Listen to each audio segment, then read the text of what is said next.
Doctor, look. Stand aside, nurse. I'm Dr. Homebrew. Stand clear.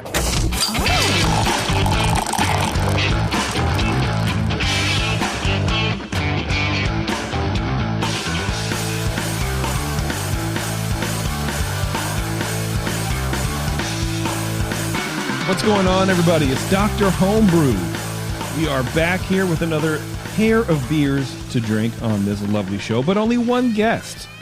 We have two beers. I think that they're technically, well, they're sour beers, but I guess there's wine grape. So this is a Malbec juice one and a Sauvignon Blanc juice with another. And then the homebrewer, Neriah, is on the line here to take us through each of these beers, what he did, and then, we can judge it and do a whole thing. We'll do a whole shtick, but instead of having two people, you guys, we have one. It's crazy. It's weird. But, it's 2022. We gotta change things up.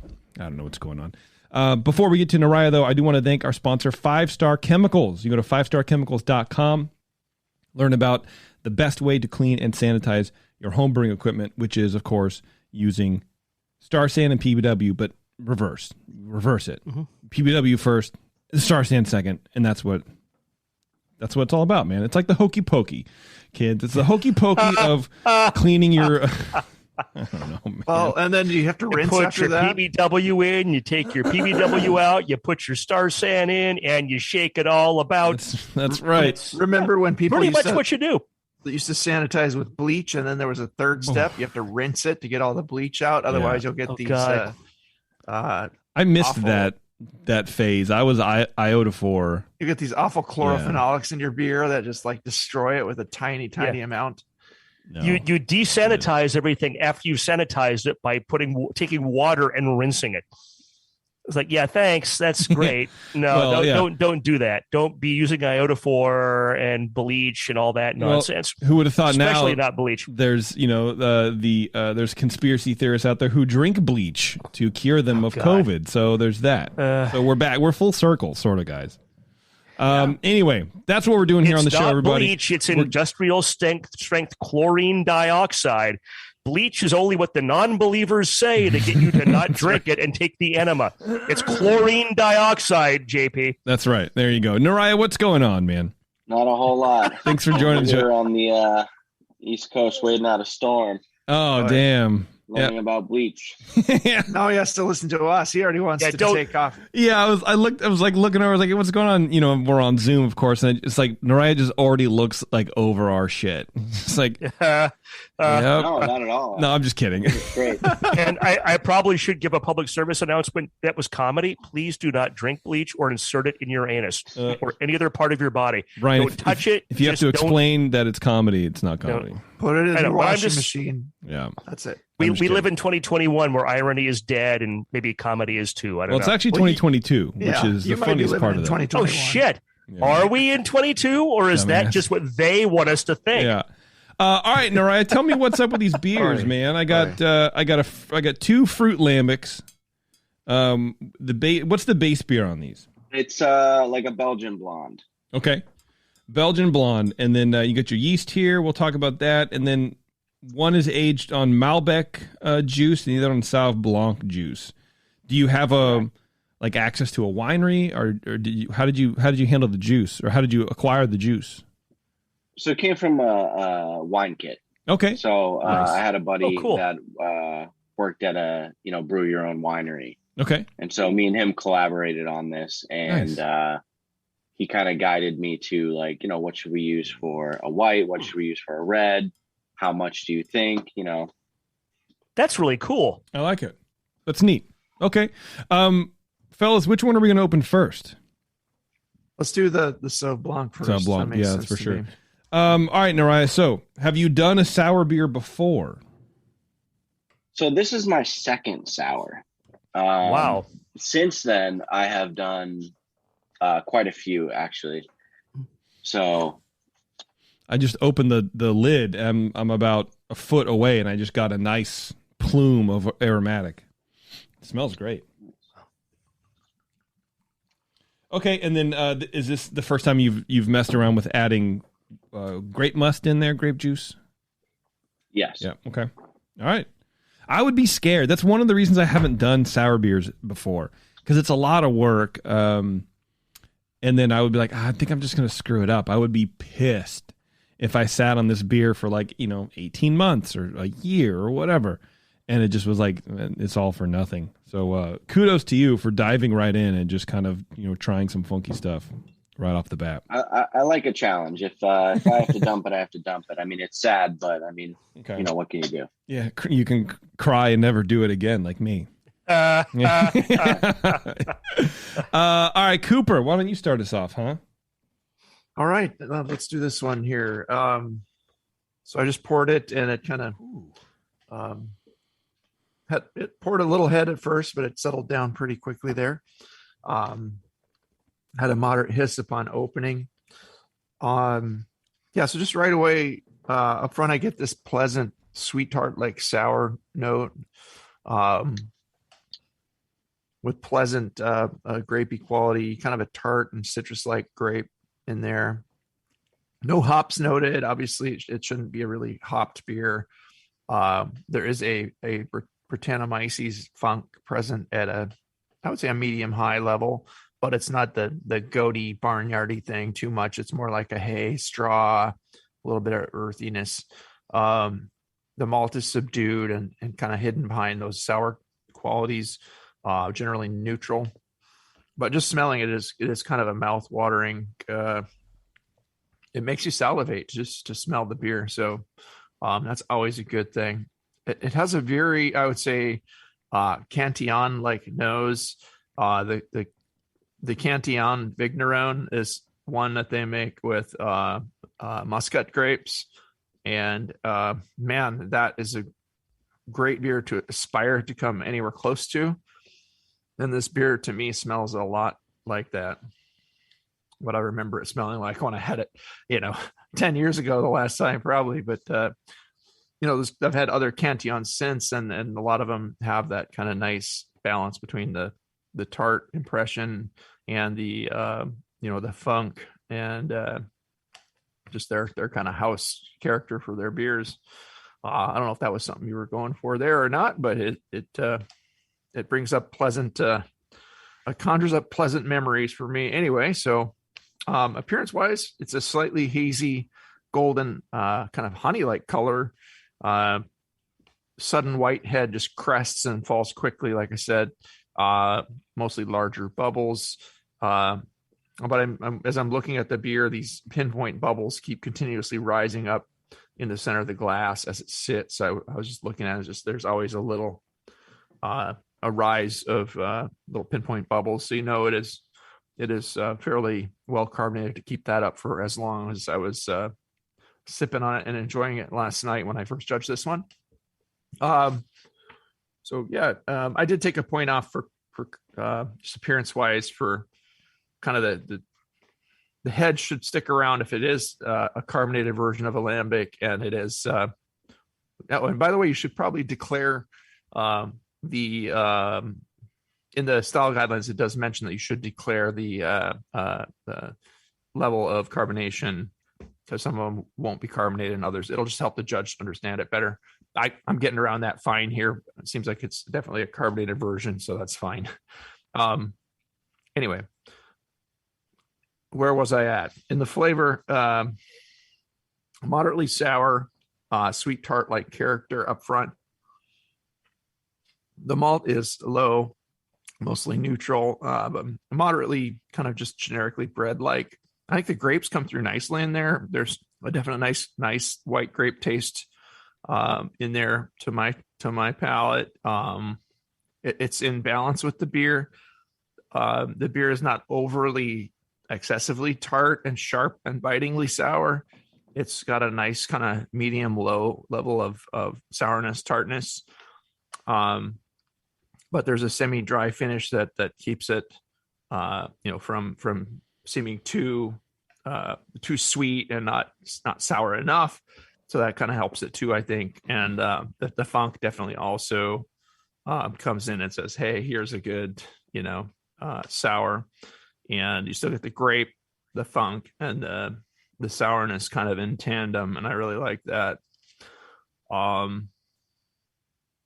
So it's not a sharp, like biting sour at all.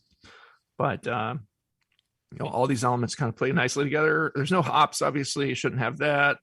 In the aftertaste, there's kind of a sweet, tart, funky aftertaste continuing. There's no obvious wood in here. I'm not getting any real bitterness from hops or anything like that. So, I mean, it's hops kind of counteract what you want to do with sours anyway. So, the balance here is generally between the sour and the flavor of the grapes here, which is nice, and the funk. So it's all coming across nicely. I gave it a 16 out of 20 for flavor. Mouthfeel wise, it's medium light bodied with I guess I could say a medium low carbonation. There's no obvious warmth. It's kind of, I don't know if I had to guess where it's at. It's a middle of the road, 5 or 6% sour, I would guess. Maybe it's stronger and it's just teasing me, but I don't know. No real astringency or anything like that. Although the Brett gives a slight kind of leathery feel on the tongue. It is slightly puckeringly tart, but it's not excessive. So that's nice to me. 4 out of 5 for mouthfeel. Overall impression is just a very pleasantly balanced fruit lambic with all the elements coming together to form a very nicely combined presentation. Just like to me, I like the balance of this beer. I get enough of that grape. I mean, I might like a little bit more of it, but it's coming through in a good way where you taste everything, and you could push it a little more sour too, but the fruit and the base beer are both well done and harmonious. I would recommend you could clear up the beer a bit to get a little better score. I mean, generally a little bit of haze is admissible. It's not excessive, but it does, it's not super easy to see through it. And, a little bit of haze can be expected. But you can maybe add some, if it's coming from the fruit, you could use some pectinase to knock out that the fruit haze that could be in there. But other clarifying agents will help you clear it up a little bit. I mean, it's not always, again, expected to be brilliantly clear, but a little better clarity would help. See if the head could also be improved to get that head stand up a little better. It tastes like it's kind of on the younger side. It does, it's nice because with a fruit lambic, you don't want to, you always want to age sours, of course, but with a fruit lambic, you don't want to age it so much that the fruit just goes away. This is still in a nice place. That's on the younger side. I understand from the label that it's a blended sour with some older and some newer sours. So your blending was done nicely. Just a very good work on the beer. I landed at a 42 on this one, so I just really enjoyed the balance of it myself, and I just found myself wanting another sip, and it's very good. I think that maybe I should be a little bit lower with the clarity and stuff like that, but it's just, and the head falling flat, but it's not that big of a deal to me. Appearance, again, is just 3 points, so I don't know. That's where I'm at, and appreciate you sending it. Thank you. What was your score, Brian? Sorry. I landed at a 42. All right. That's respectable. 42. All right, Brian Shar. All right. So, Neriah, I have to ask my usual question. Are you in a homebrew club? I am not. Well, you're in like a club of two with you and your winery friend. Well, in I'm a not sense. in a club, but what I do is I brew with friends, I was kind of joking. So sorry. Of course you have friends, man. I don't mean to imply you don't have any friends or you don't have any. So. Yes, you did. Oh, I didn't hear that. Wow, man. Thanks. So, and it wasn't going to imply that you don't have, I just was as if you and your buddy could be like a club. Yeah, there you go. All right. So, no, I'm going to change my scores on the fly because Cooper and I talked about this beer before the show, and you were kind enough to send us those big old 22-ounce bombers of sour. And mine, both of these have been sitting out on my kitchen counter for about 2-3 hours. And it's about 67, 66 in my house. So it's not like refrigerator, but it's not like super hot. But it's warmed up, and my impression has changed more favorably of this since it's warmed up. So initially, my impression, I'll just kind of read my initial what I had written. Aroma starts off with a medium lactic / funky bread aromas. It's interesting, when the head settled, I got less of the funk and the lactic, and got a little more fruitiness. Got a little of Sauvignon Blanc, but not very much. I didn't get the characteristic grassiness, right? Because Sauvignon Blanc is its defining characteristic is the grassy flavor and aroma. I didn't herbal. Get it. Yeah, herbal, grassy, whatever you want to characterize that as. But I didn't get any THP, that Cheerios type of aroma and flavor people always talk about with sour beer. No off aromas. Well, off for sour beer. But I scored it initially 8 out of 12 because I liked it as a sour beer, but I wasn't getting the Sauvignon Blanc ingredient, right? Because typically when you declare an ingredient, you want it to be something you can taste and smell. But as it's warmed up, I definitely get that kind of grassy Sauvignon Blanc character at kind of a low to medium low level. Yeah, it's definitely there. And I think because it's kind of subtle, and we'll talk about the other one later, the Sauvignon Blanc, it's a white grape. It's, typically white grapes aren't as tannic. The skins aren't, they're tannic, but they're not maybe as tannic or as pronounced as a red wine grape is. And I kind of felt like the Sauvignon Blanc had gotten lost in the sourness. But as it's warmed, I'm definitely noticing that it's there. So I'm going to come up a couple of points to a 10 out of 12 on that. This is the kind, I've talked about this before, this is the kind of live judging action you can only find on Dr. Homebrew. Yeah, you lucky people, you. I gave it an 11 on the aroma. Yeah. I really liked the aroma a lot. Yeah, the aroma is fantastic. And again, the only reason I'd given it a lower score, Brian and I talked about this a little bit before the show, and none of it had to do with my subjective liking of the beer, because I think it's fantastic from a subjective standpoint. It was more from a judging standpoint of how, if you could have a fruit lambic, the fruit has to be noticeable in some manner. And I felt like it had kind of gotten lost. But again, as it warmed up, like a lot of things that are colder beverages, when they warm up, the subtleties tend to come out. Mm-hmm. And the Sauvignon Blanc is a little more subtle. Appearance 3 out of 3, colors pale gold, heads medium and persistent, very clear. Flavor, I'm going to come up to 15 because same type of thing. I wasn't getting. I initially was a 14. I wasn't getting the Sauvignon Blanc character before. I definitely get it now, the grassiness, but I'm also picking up like a medium low diacetyl, like a real buttery character, which, and I can whip out the guidelines quick on this, Brian, but I'm not sure that even in a lambic you're supposed to be getting diacetyl. It might be okay at a low level, and it might be okay at the level that it is, and it might just be I had a weird sip of that. Well, that warmed up a lot too, so you're sipping a lot warmer version than I am. That's very true. Back down. So I judged mine last night, and I recapped it. So the one I'm tasting today is probably a little less carbonated, but I recapped it immediately after pouring last night. And I brought my bottle capper in, and I put a fresh cap on it and saved it as best I could. And it's holding up pretty well. Yeah, but mine is probably a lot colder than yours right now. But yeah, there's some low diacetyl. I get a little bit of that slickness on the tongue.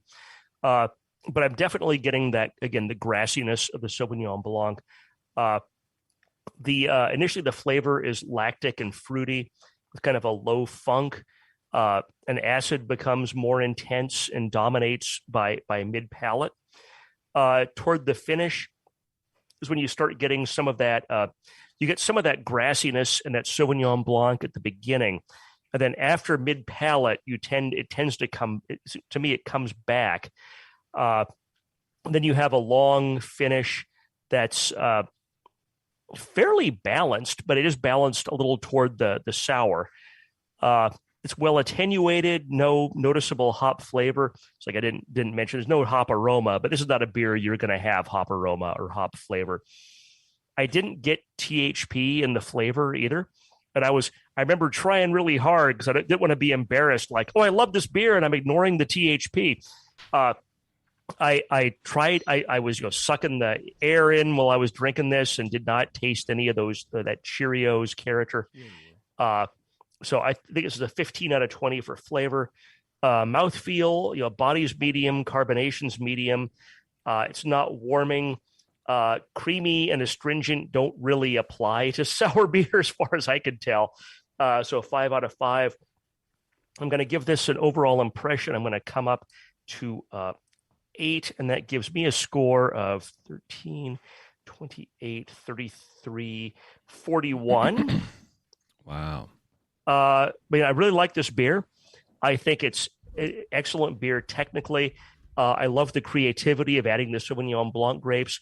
When I was first writing this initial sort of overall impression, I was like, well, yeah, I like this beer. I'm not getting the grassiness, but I am getting the grassiness as it warms up. So I am getting that character. And it is always harder when you're adding white wine grapes to anything than with red wine grapes, because the red wine grapes tend to have a flavor that's just so much stronger and more dominant. I think they're more tannic. There's more opportunity to say, hey, look, here's a red wine. Here's red grapes. And white grapes don't always have that. But I think it's extremely well done. I'm really pleased to have had this, and I think I'll probably be finishing this 22 ouncer tonight. It's only about 9 o'clock, right, guys? I can probably have to finish this bomber and the other bomber by bedtime, right? Sure. And not pass out in the meantime. I can do that. Yeah. So I prefer not it if seeing you anything didn't. in the guidelines about diacetyl. So there's no mention either way of it in the straight lambic or the fruit lambic. So so it's not really a thing that's. I would say it shouldn't be there if it's not really mentioned as being allowable, but. I'm not getting it myself, so it probably warmed up quite a lot. But just to throw my 2 cents in the ring, I love this beer. This beer is very, very good. I mean, this is like you would go to like the Rare Barrel and you would buy some of this and you would be severely pleased.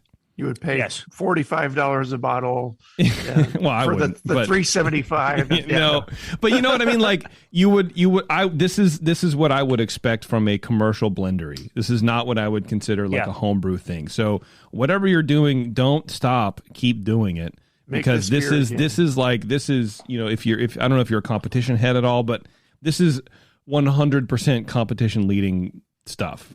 In my opinion, this is potentially a best of show beer. It's great. It's phenomenal. Listeners, you should come to one of our houses and stab us until we give you any remaining bits of Brian Shar right now. Yeah. So drinking it, I think Shar, you had some valid points. Like the Sauvignon Blanc. I think that grape is a very delicate grape to show through a sort of. I think I'm okay to say it's sort of an aggressively sour beer.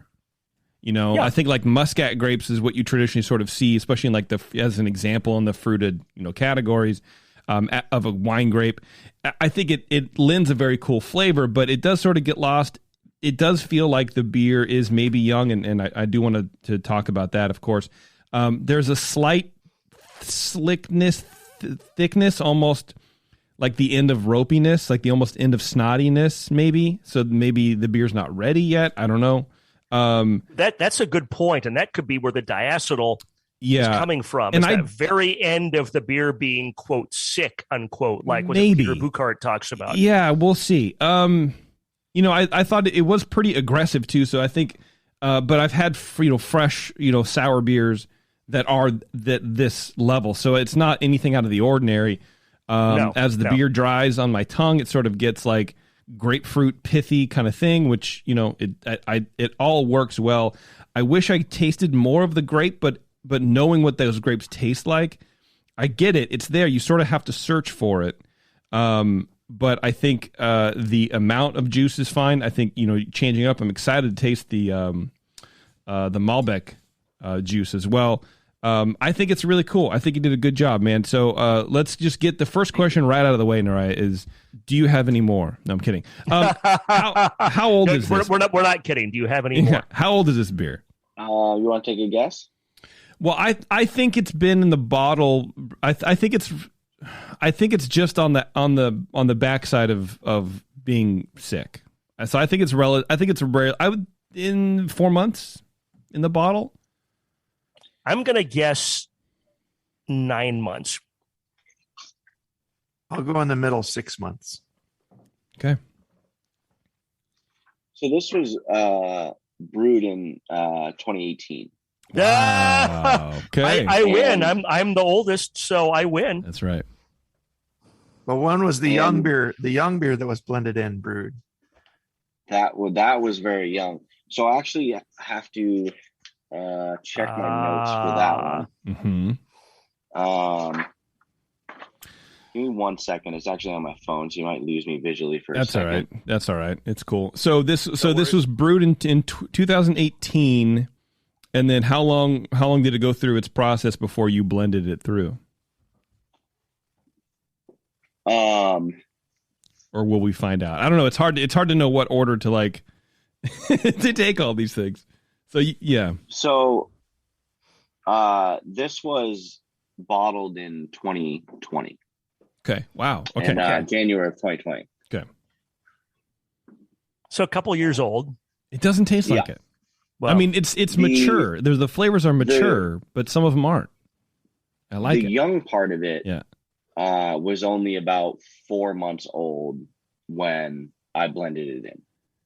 Well, I think your blending technique or palate or instinct is right on, because it doesn't taste that old of beer. It tastes fresher than it is. It's bright. It's spirited. There's a lot going on in it as well, and it's sort of aggressive, but not aggressively sour.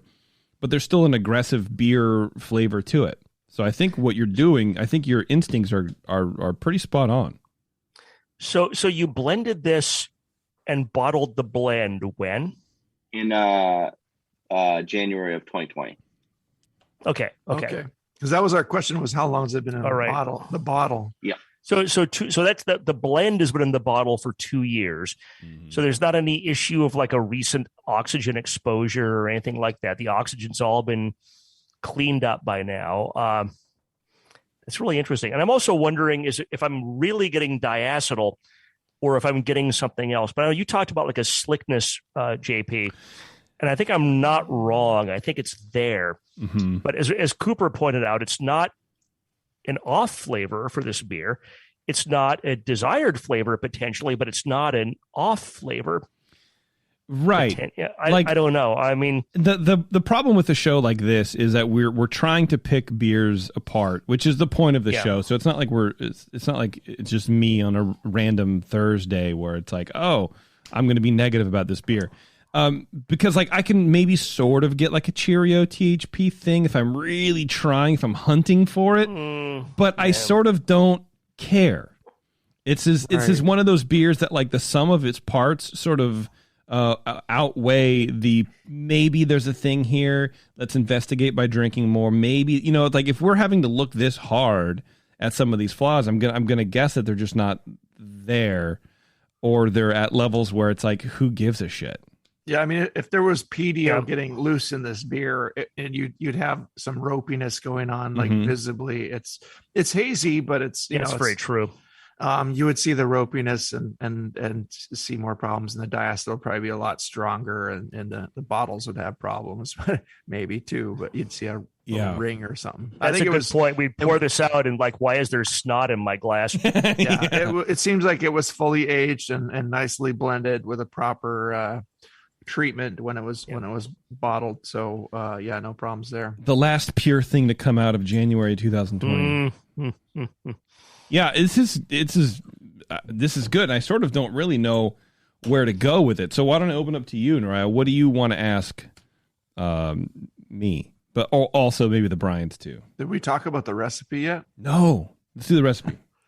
Yeah. Well, so these two beers were brewed on the same day, and they went through the same exact thing. Interesting. So I don't know if you want to dive into the next one yet or not, but what do you think about the category? Do you think that this, to you is a lambic? I mean, you guys scored it pretty high, so I would assume that you would. Let's wait on the recipe. I think that makes a lot of sense. Okay, yeah. Yeah. It does taste like a fruit lambic to me. It's got all those lambic-y kind of characters to it. It's there. I agree. Agreed. I mean, Cooper and I were making the comparison to Cantillon earlier, not to like stroke your ego, but that's just like we were talking about how this is not dissimilar to Cantillon that we've had, and that's like an iconic sour brand. Yeah. Right. Lambic. Yeah. So iconic lambic. That's the iconic lambic. So I think the category is exactly right. I think so too. I looked it up too because I'm like, fruit beer. I don't know. Would you put wine? But yeah, I mean, it's yes, you would. So that was the only question I had. Yeah, I was a little weird too. Like, okay, we don't get many fruit lambics on the show, so it's just like not something we have to face on a day-to-day basis. Yeah, my first one is a Dr. Homebrew. So let's pour the Malbec and. Well, let's take a quick break. We got to do that first. Yes. Do we have any other questions or anything about this beer? Maybe we hold everything to the end. We'll do a since they're the same contrast at the end. Yeah. Okay. Hang on, everybody. We'll be right back. This is Dr. Homebrew. We have another sour beer to get to and more praises to heap upon Neriah. So hold on, everyone. We'll be right back. Dr. Homebrew, please report to the ER for code blue. Dr. Homebrew to the ER, please. No, and your tea time has been moved to 2:30. Thanks for sticking around, everyone. We are back with Neriah and his fruited lambic, category 23F. All right, Neriah, so we were talking earlier, this is just like a standard blonde ale, but this one, instead of Sauvignon Blanc, we have Malbec juice. Yes. So why the Malbec? Why? It's not really like a style that you even, see. I think Malbecs are usually for blend, like Zinfandel blends. I don't know. My winemaking is sort of not really up to snuff, but how come Malbec juice? Well, I left it up to my friend Tyler Peck to kind of guide us in the right direction on, what's the best wine to use. They were supposed to be sort of sangria sour-like, and he knew more about wine than me, so I kind of let him, take the wheel on that one. That makes sense.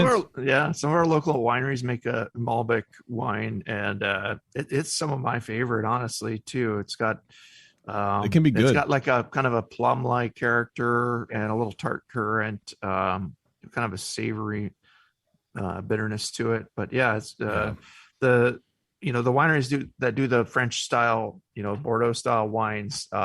Sometimes you can get a really good Malbec, and one of my local wineries here, it's called Cuda Ridge in Livermore. They do a nice one.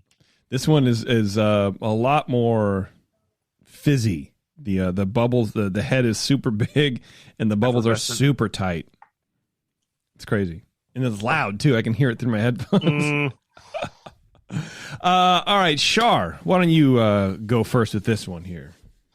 All right, thank you. So yeah, I definitely got a hiss when I opened this one. Aroma starts off with a sort of a medium level of Malbec grape aroma. And we're just talking about Malbec. Yeah, it's a big Australian wine. I'm not sure we always get the best examples shipped to the U.S., just like I'm not always sure we get the best examples of French wine gets shipped here. But having said that, I feel like I have a pretty good idea what it smells like, tastes like. Why did I go off on that diversion? Maybe I'm a little bit tipsy. It's the second half of the second show. I knew it. I guess maybe here's the thing, and there's a beer. Low lactic acid, low Brett funk, not getting THP in the aroma at all. No hop aroma, which is okay. It's fruity and inviting. Gave it 10 out of 12. Appearance 3 out of 3. It's got a red wine-like color, but it's certainly not as dark as just a Malbec. it's very clear, medium head settles. The head of mine settled pretty quickly. Yours is very heroic, JP. Just on the Zoom camera, it's really tall and it's very persistent, and mine was not like that. So no, it went away real fast. That's definitely okay. That's could be my glass. That may be a bottle variation thing also. And again, this I've had this sit out for 3 hours, and frankly, at this point, I don't recall how big the head was when I first poured it 3 hours ago. But flavor. Why so not? Appearance, I give it 3 out of 3. Flavor. Initially, the flavor is sort of a medium Malbec grape with low lactic. The acidity rises in mid palate to balance. Get a low Brett funk. In the finish, it's long and it's pretty well balanced between the acid and the Malbec. Well attenuated, no THP. And what's interesting to me was I think that the flavor is more rounded. And I'm trying to tell, I'm sure it's the difference between the red and the white and the stronger flavor of the Malbec versus the more subtle flavor of the Sauvignon Blanc. Both red and white wine will have tannin in the grape skins and in the seeds. Red wine typically has more. I'm trying to tell if I'm getting more tannin. I think I am getting a slight amount more tannin. I think you are getting more tannin. But it's really hard to differentiate between the tannin and the acid. You know what I'm saying? But I think the tannin does kind of rein the acid in a little bit. This is more of a rounded, less acidic flavor than the previous one. So it's 15 out of 20. Mouthfeel, 5 out of 5. Body's medium. Carbonation's medium. It's not warming, creamy, or astringent. I ended up landing on the same score for this as the other one, doing my modification on the fly. 41 out of 50. Overall impression was an 8. Really like this beer. This is a much stronger aroma and flavor grape, the Malbec, than the Sauvignon Blanc, and it definitely makes its presence known. It's definitely more rounded, but it's still definitely sour when tasting it. Initially when Brian and I talked before the show, my opinion was that the Sauvignon Blanc was a better sour, and this was a better fruit beer. But I think if I were to go back, I would probably tack an extra point onto the Sauvignon Blanc one in competition, and probably have that one probably match Cooper's opinion. Not that I want to telegraph that. JP, cut that out. Or is it telegraphing Cooper's opinion? But I like them both a hell of a lot. I mean, they're both 40 plus point beers. This is a 41 point fruit lambic. So not to poo-poo this beer at all. I mean, this beer is excellent. But I think that when that Sauvignon Blanc one is warm and you really get the character of the grapes, I think that one really stands out. And I'm also kind of wondering if what I thought was diacetals may be a manifestation of the grape character in some way, undergoing this sour fermentation. I don't know, something I thought about during the break. But really well done. I thank you for who has shared 2 40-point beers with us in one show. Nobody recently. So thank you so much. I really appreciate you sharing this. Yeah, definitely. All right, Cooper. Thanks for having me. Oh. Cooper's doing his homework the last minute. He's the kid who sits in the hallway waiting for the teacher while he's finishing his homework. I am again tasting the beer after one night of aging in my refrigerator, having been recapped and carefully, gently transported there. But yeah, now, this one's horrible. It's a 13-point beer. This sucks. Take away your brewing credentials, and that's right. I'm going to call the agency on you. So yeah, and the nose on this one, I get a pleasant muted tart and fruity notes with a big kind of fruit juicy grapey aspect, red grape like. Mm-hmm. I get berry, currant, jam, generic jam, I guess you could call it. Yeah, like berry jam maybe. Safeway grape signature generic berry jam. Concord grape jam. No, no Concord aspects here. No hops, low muted malt buried again. Even further, I guess. There's a slight funkiness here only, kind of a light straw-like component. It is cleanly tart in the nose. No DMS. I'm not getting any diacetyl here either. And this one's, at a pretty good judging temperature. It's not warm, but it's not ice cold at all. Appearance wise, it's a really pretty kind of reddish purple, ambery color with, moderate haze, a bit tough to see through. Really looks like a glass of juice. You could look at this. Here's have some grape juice. It looks like grape juice.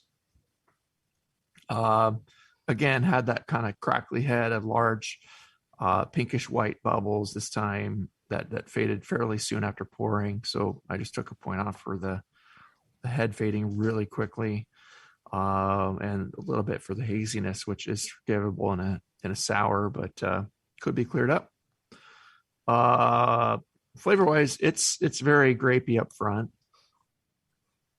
with these juicy kind of red grape plum like overtones, rich, cassis like the dark currant, a little bit of kind of blackberry quality to it for sure. A little bit of earthiness. There's some tannin going on. Lambic, the tart quality is lower. I guess it's not super low, but it seems less tart than the other one. And only a faint bit of the Brett comes through at this with this blend. Still the fruit in it is very fresh and pleasant tasting. It's just big. There's a lot of fruit in this one, and it's very more obviously tasteable. The balance strongly to the fruit, finishes semi-sweet, and the malt is low, backgroundy, which you're not obviously going to get a lot of different malt characters in a lambic sour. The fruit lingers into the aftertaste. There's a tart edge to that, but like the tart edge that you would get from a fruit juice, not like from a like super sour like lambic cranberry tarts. Juice kind of tart. Yeah. Or even a grape juice. I mean, grapes are pretty tart. What? Wait, have you ever thought about putting grapes in a beer like this? I never have, no, but I'm thinking of it now. Yeah. So I gave it a 14 out of 20 for flavor. Really nice flavor, pretty balanced. I think I would like a little more tartness in it to balance all that heavy grape there. And it's a nice grape. It's really nice, but crazy. Mouthfeel wise, medium bodied. I feel like this should feel a little lighter. Like lambics to me, like they feel light bodied. They're usually super dry. This one finishes kind of semi-sweet, and it's not as dry as you would expect for a lambic, but because it's a fruit lambic, fruit can give more the impression of sweetness, even if it is very dry. But I suspect that there is some level of it feels like there's some level of gravity left in this. I probably could put it in a hydrometer right now and it'd go straight to zero. I don't know, but it feels like there's some more sugariness to the beer than there may really be.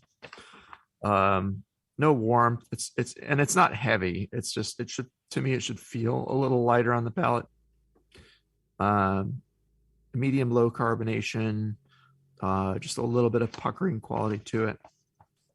So to me, and this one, the grape quality is very nice.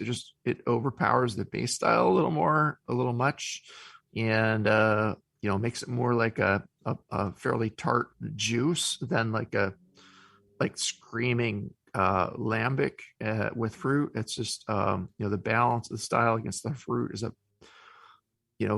could be done just a little bit better on this. I think I would lighten up the fruit on this one with that red grape, which is a really nice tasting Malbec juice, and it's a grape that I like too. And I'm not getting anything bad from the grape flavors at all. I'm just really talking about very fine points of balance here. And you could also use a maybe more tart, long aged lambic here. Also, being that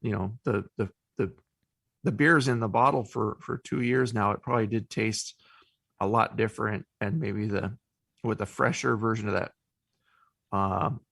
the Malbec, it would have expressed itself a bit more prickly and sharply when it was younger in the bottle, I would imagine, and kind of have more of that lambic like character.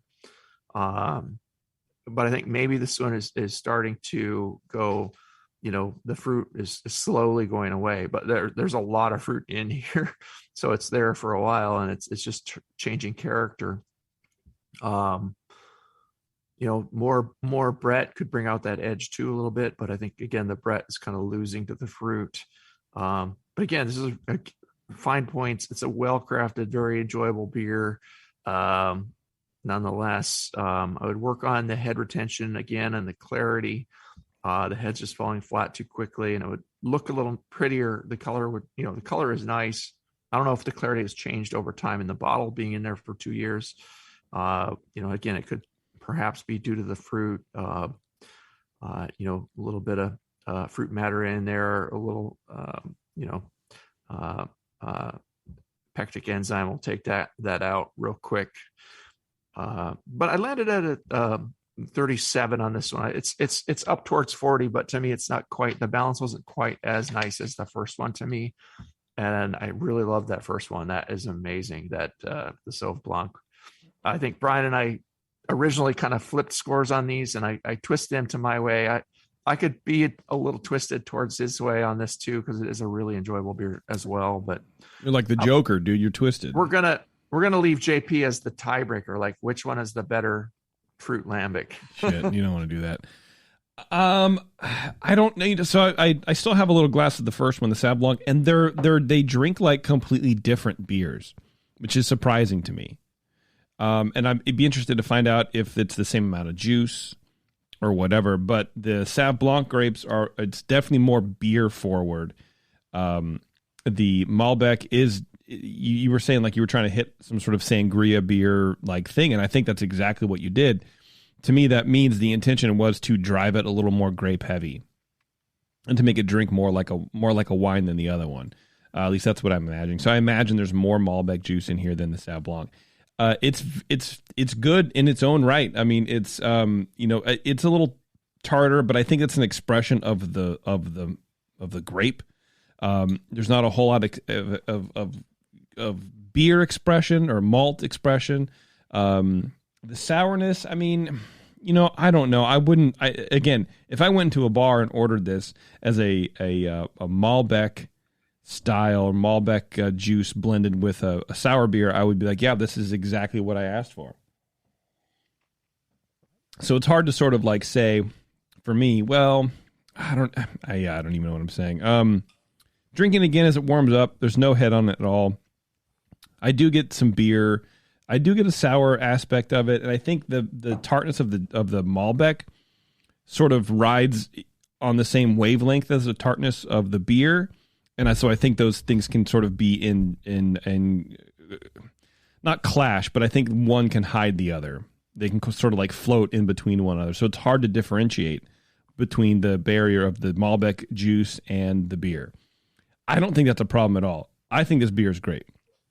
This is better than some of the wine blends that I've had from other sour beer breweries. I think they're both great beers. They drink like different beers. I would never have guessed that they had the same base beer. I think that's cool. I think it's really neat. So I couldn't even tell you what I think is what I think is better. That being said, I think it's time to talk about the beer, talk about the base beer. I'm going to go out on a limb, JP, and I'm going to guess. I'm putting in my guess now. There's the same quantity of Malbec grapes or juice that was used of Sauvignon Blanc grapes or juice. Okay, I'm going to disagree with you. Well, Char would be right. There is the same amount of juice. Neriah. Because the flavor of the Malbec is so much more intense. JP, okay. Only because the Sauvignon Blanc got blended with a little bit more of the blend than the Malbec did. So the Malbec does, pop a little bit more. So technically, so same juice, same right. amount of juice in both, but technically we're both right. The other. Well, technically I'm still right, because the Malbec has no beer blended back into it, so therefore the Sauv Blanc juice quantity overall percentage is lower. So we're both right, or we're both wrong. Glass half full or half empty. No, I'm right and you're wrong. Okay, so base beer. Let's go through that real fast, please. Yeah, I'd love to hear the recipe. So this was a extract, and it was an extra. Fuck off, Neriah. That's not a bad way to go for a sour beer, really. I don't remember exactly what I read that persuaded me to do that, because I do brew all grain. But I read something. I mean, it's just like this was a long time ago, and it's mostly the aging and the yeast and the bacteria that is really going to drive it. Yep. So I went with that for whatever reason that I can't, remember now. Well, one thing I found when I was brewing extract for the first 6 months of my brewing career was that my beers always consistently finished higher on the final gravity. And I don't know, there was something just a little less fermentable about the extract, the liquid extract that I would get from the homebrew shop compared to when I would do a mash and mash at normal temperatures, then let it ferment out. It would always go a little bit lower. So I feel like maybe the extract gives the bugs a little something extra to chew on, and that could be a fun thing to try. Do the same beer with extract and with all grain mashed at a normal temperature and just see what happens. Right. So do you want to know everything that was in that extract? Yeah. Or were there specialty grains too? Yeah, as much as you got. Yes. So I did 0.6 of a pound of carapils, 0.6 of a pound of biscuit, and 0.3 of two-row. Biscuit. That's interesting. Why biscuit? I don't have any notes that describe that. It was so long ago, yeah. but that's cool. I'm just curious. I added a little biscuity note to it, and I thought that would be good for. It sounds like it's something like someone who's learning at a homebrew, like, yeah, that sounds great, and then you sort of like learn that maybe you don't need to do that, or you learn a way around it, and you sort of like forget that ever happened to you. You're like, wow, that was weird.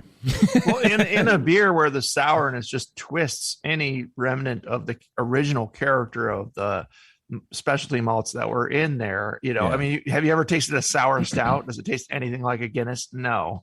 No. So just, it's there. Yeah. But it got covered up and aged out and twisted and turned, and, the yeast did its thing and the bugs did their thing. And, there you go. It would be a different beer without it. Right. And like I was saying, this is only my, at the time, this was only the second sour I'd ever done. So still in a very much like experimental phase, like, oh, let's see how this works. Let's see how that works. That's sort of what I was mean. Yeah. Where you're like, oh, we're just trying everything at this point. Yeah. So, So it's got a lot of different stuff. Talk about the original beer then, and why you blended it with the second beer. What did the original beer taste like, and what made you want to blend it? So I went through a little bit of a weird phase with this beer where what I did was I followed the Michael Tonsmeyer method, and I put the bugs and the brewer's yeast in at the same time, and I let that sit in primary for about 2 weeks, and then I racked it off and let it age. Well, I kept checking it every 3 months or so, and it was not getting sour, and it was getting funky, but it wasn't getting sour. And I was like, well, maybe I did something wrong here. Maybe I added too many IBUs. I don't know. I don't really understand what's going on. And I used for brewer's yeast, I used Safel BE 134, so a Saison yeast. Okay. And for the bacteria, I used White Labs 655, the Belgian sour mix. And so after how long was it? About a year, I believe. I was like, this isn't this isn't going anywhere. And I forgot to mention that I put both grape juices in to primary with it as well. Oh, interesting. Yeah. I mean, at the time I was like, I don't really see anything against this. Might as well just throw it all in at once.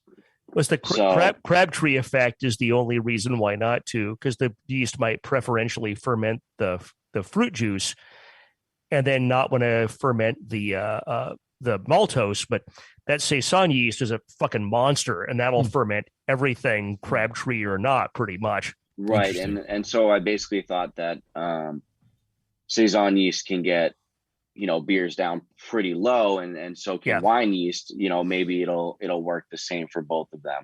Yeah, it seemed to work pretty well. So after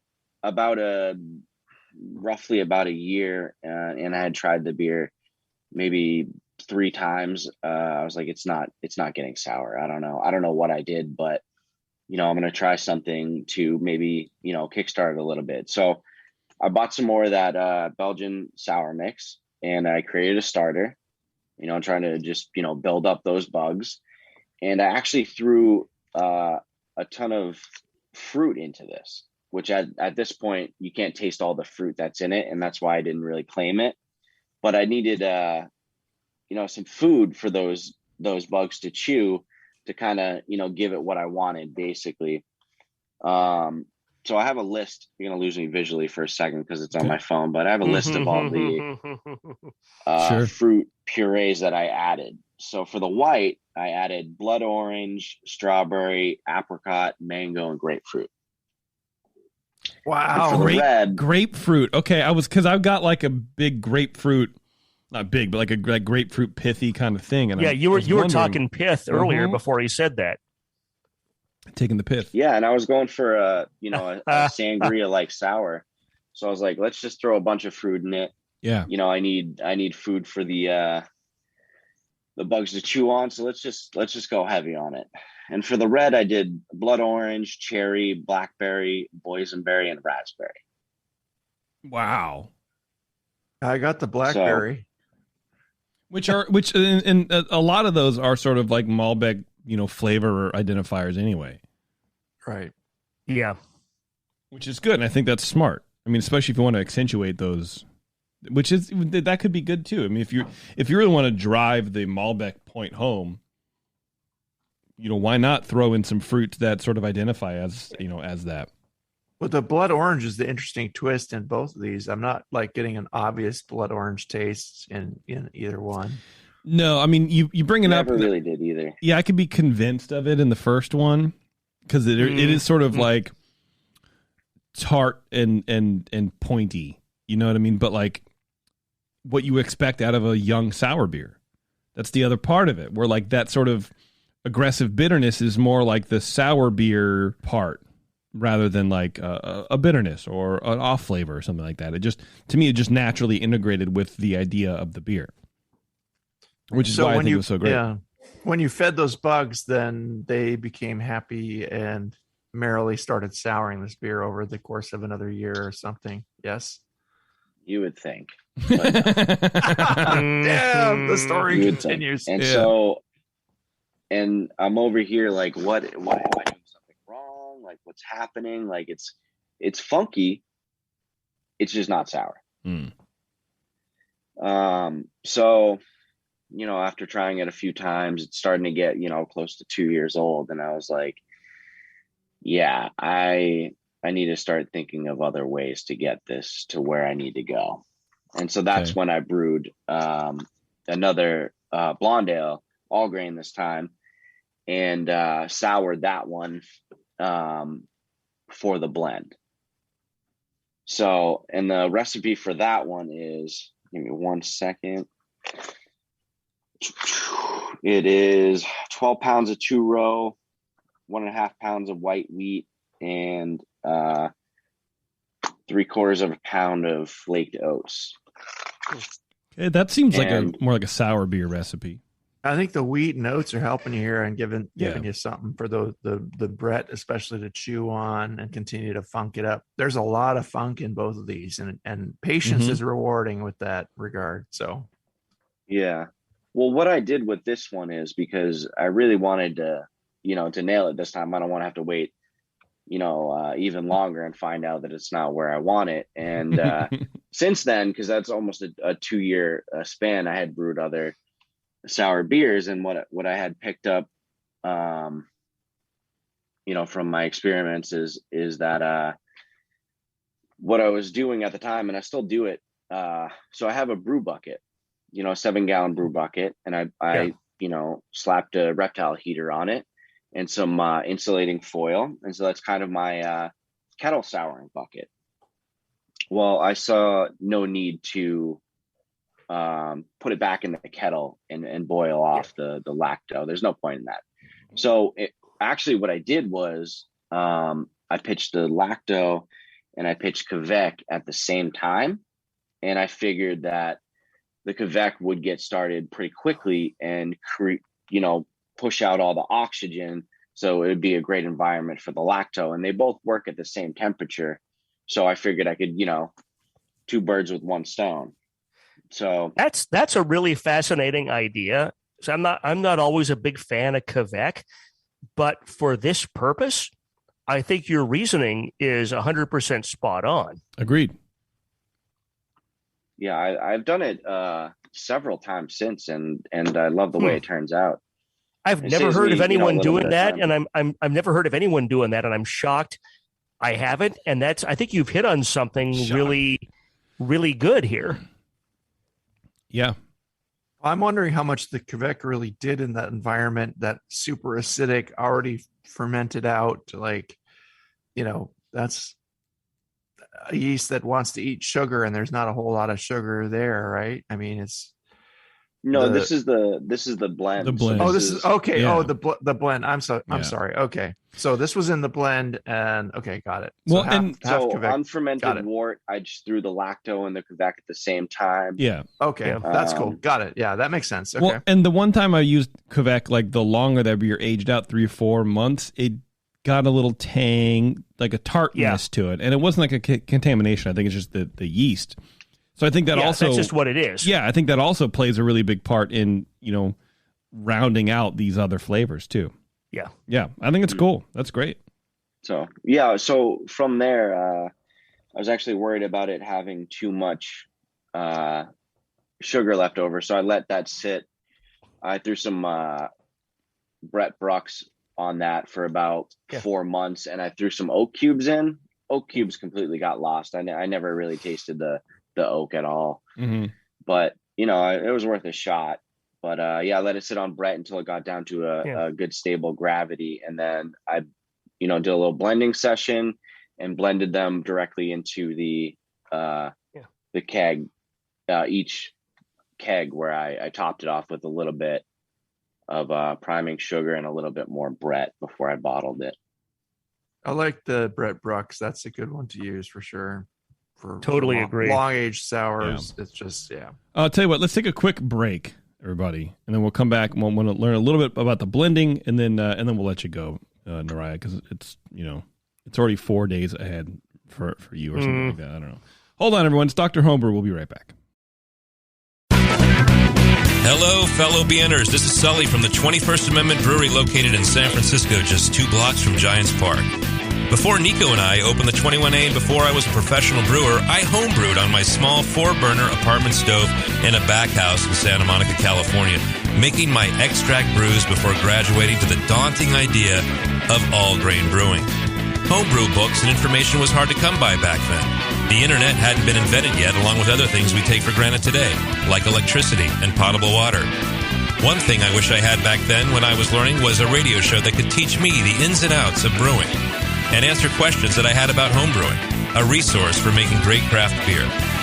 The 21st Amendment Brewery is excited to be a proud sponsor of Dr. Homebrew, a great show that teaches you what you need to know about making incredible beer. Good stuff. Listen up, you might learn something. I certainly did. And thanks for your support. Tasty Crack Games. The leader in affordable, high-quality kegerators is here. Introducing Komos, the kegerator designed with serious beer drinkers in mind. It features an all-stainless steel draft tower, a major upgrade over traditional chrome-plated brass towers, and Komos keeps your new tower cold with their air-cooled tower fan, wrapping your beer lines in frigid coolness. Your beer is poured from innovative forward-sealing faucets that don't leak, so they stay cleaner for longer. Dual gas inlets on the rear of the fridge allow you to run both CO2 and nitrogen gas. Serve your beer with CO2, serve your kegged wine, or even cocktails with nitrogen. The digital temperature display has the largest range available, allowing you to use the Komos Kegerator for fermentation if you need to. And now Komos Kegerators ship with duo-tight draft fittings for that click-to-connect assembly we've all dreamed of.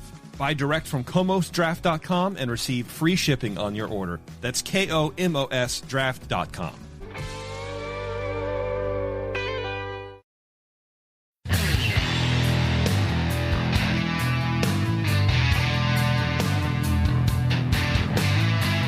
Now, back to the examination. All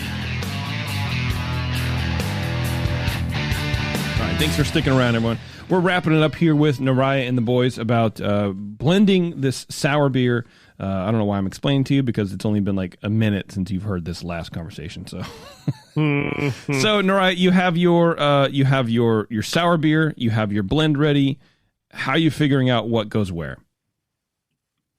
The teaspoon method. I took a sample of each, all three, and I did teaspoon here, teaspoon there until I got the ratio that I thought was best. Yeah, we were talking about that on the break. That's a good way to go, and not to waste a lot of beer. And like, whoops, I blended it wrong. Just go slow and methodical.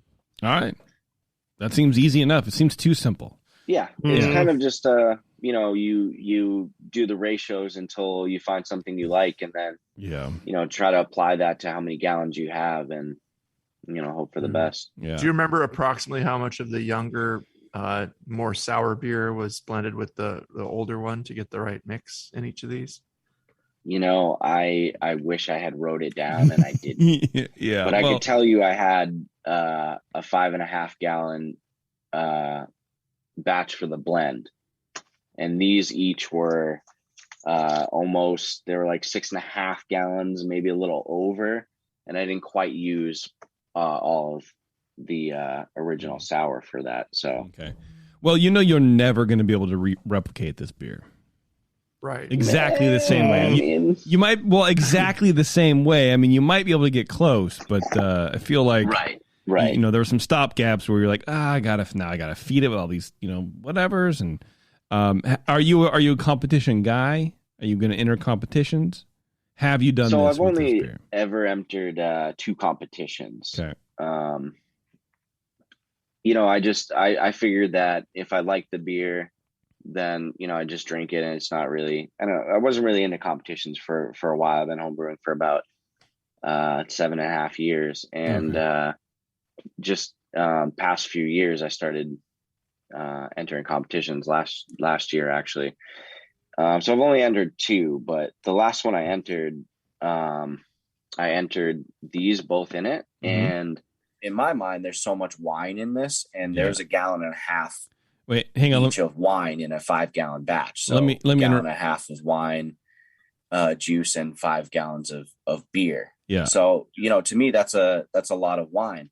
And so I thought there were 2 wine like that, maybe the experimental category would be fitting for this. Okay. And both judges, which, same judges for both of them, told me that it was miscategorized and that I should have put it in the lambic category.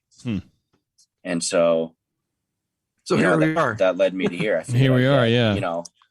Big fan of your show, wanted to get on it, and figured, I'd get your opinions and see what you think. Oh, well, thanks, man. Thank you very much. Yeah. Have you ever done a blend of the blends? Because that's what I just did. Of course you did. Half and half of each of those. I got to do it now too. Dude, you blend everything. Okay.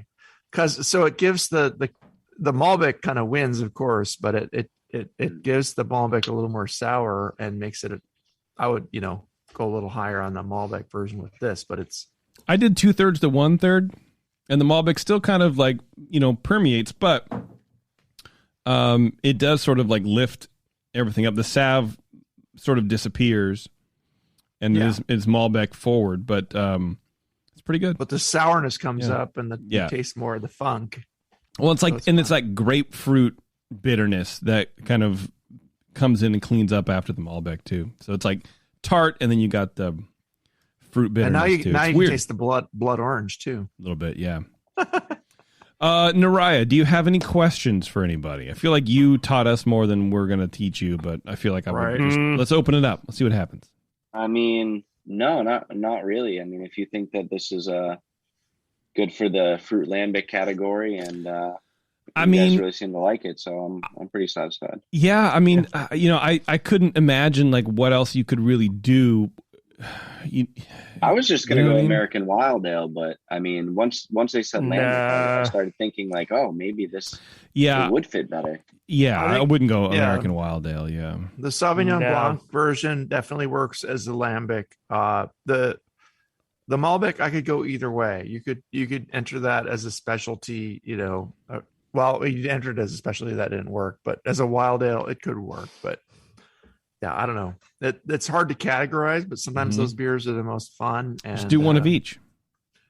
We could send a note to Gordon Strong and let him know like he needs to invent a new category for your beer. And, he talked about that. There's that link on the BJCP site for suggested new styles. So there you go. Yeah, he'd look at it and go, I don't know, man, make something else. I don't know what to tell you. I think it's good. I personally, and obviously I am not nearly as reputable of a judge as these guys are, but I think it's fine for what it is. I think it's the category 23F, and if you look at those categories, it'll even say wine grapes as an example of fruit to add. So yeah, I don't see a problem with that at all. It is, yeah. So I mean, for me, it's not like spontaneously fermented or anything, and I wasn't sure if that's something that I have to claim being in the lambic category. No. Okay, that's really what was holding me back on that. But okay, it's most styles aren't about how you make them; it's how they taste. In fact, I don't think there's any styles in the BJCP guidelines that are limited by how you make them. They're based on how the beer is perceived by the drinker. So it's, for our purposes, for Dr. Homebrew, we want to know exactly how you made it. We want to, especially something as cool as this, we want to know all about your process and the proportions and this and that. No one's ever going to know that in competition. Right. And I think the sour mix is meant to approximate what a wild fermentation, a spontaneous fermentation would do. Right. And give you the flora and fauna that you would get from that. I've had the same experience too, where you let it go and the sour mix doesn't do anything. And I like that. What I really like about this whole story is the tenacity of you as a brewer that went in, took a beer that wasn't seeming to go anywhere, and turn it into something fantastic in the end. So kudos to you, man. Yeah, and you could have added just sugar or whatever, but you added, fruit that sort of, and I don't know if you did this on purpose, but that sort of applied to the flavors of the juice that you were adding. Or you could have dumped that old beer. I think it's smart. You could have dumped it. That would have been a mistake, but you could have just given up and dumped it. But I didn't think it was a bad beer, so I didn't think it was dump worthy. I thought it was, there was a lot to save there, so I just kept at it. Yeah, for sure. Keep it going, yeah. All right. Well, if that's it, I think we're done for the evening. It's folks. Very late where you are, and thanks for being a good sport with us and hanging out. Yeah. Yeah, thanks, man. Really appreciate you sending us this awesome beer. Yeah. All right, now if you can take off, or I'll be another minute, and then I'm going to wrap up the show. So it's up to you, whatever you want to do. Okay. Well, thanks again, guys. Thanks, brother. Cheers. Yeah. Thank you. Bye, man. So we need beer, right, JP? We need beer. Go, email Brian. Spin up your Microsoft Outlook or Yahoo or whatever the fuck. Your Proton. AOL online. Yeah, your Proton mail or whatever. Hotmail.com. Brian at thebrewingnetwork.com. And we want anything you fermented. Just anything. I don't care what it is. You sounded very Midwestern. Yeah. We need beers. We need beers. We need wines. We need beverages. We need things to judge. We'll take a damn hard seltzer if you send it. Absolutely, dude. Absolutely. Will we? Yes, we will. And look, if we don't get anything in a couple months, we're gonna be We're gonna wrap up the show and fold it all up. Nope, it'll be canceled. It'll be a fashion show, and we'll every show we'll have Brian Sharp. We'll go through 5 outfits of his wardrobe, and we'll judge him. You don't want 5-star chemicals, Yeah. 5 stars, 5 outfits. That's right. That's what you got to do. It's gematria, where 5 means something. Fashion SWAT. Yep. So yes, do that, and then Shar, remind me for the next time. We don't have time tonight. Someone in the chat, Hayden, I think, wanted to get your definition of retention, head retention. You brought it up, I guess, on a Weizenbach review, and Hayden wanted to hear it again. And we've already been trucking for almost an hour and a half now. So remind me for the next time. We will discuss head retention next month on one of the shows next time. Yes. So sorry, Hayden. You got to stay tuned. That's how we get you. Hayden, send in a beer or two, Hayden. Come on. We need beer, please. Yeah, Hayden, please. First of all, how We're dare not you? Desperate, but we need beer. So send us a beer. We're going to make a new rule where you can't ask a question until you send in 4 beers. No, no one would ever ask questions. All right, we're going to take off. Thank you very much for tuning in. I really appreciate it. That's all I got for you. Email brian@thebrewingnetwork.com because we need beers. Thank you very much. Have a good month, and until next time, we'll talk to you later.